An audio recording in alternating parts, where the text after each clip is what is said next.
Welcome back, everyone. This is D. Kerr, and obviously, as you could tell, we got some Kobe shoes today.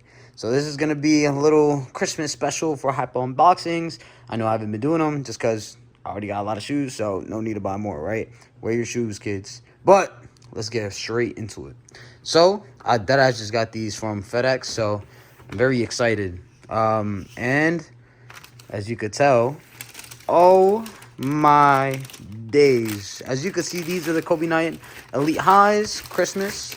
And from the looks of it, obviously, it seems like they basically kept the same structure from the earlier pair, I believe from 2014.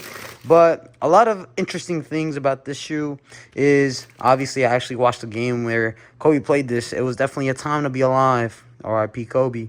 But as you can see, there's a lot of different hints here.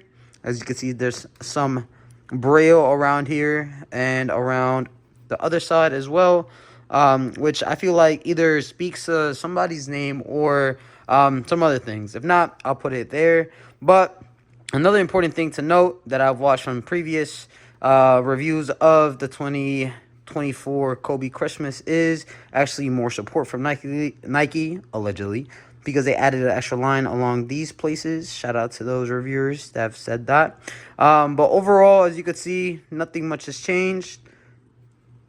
But the colorway is always hitting, right? And obviously, I would try to see if you could cop those. I know 250 is a lot, or 245, but for a diehard Kobe fan, I had to, right? But we'll see what happens, and we'll see y'all there.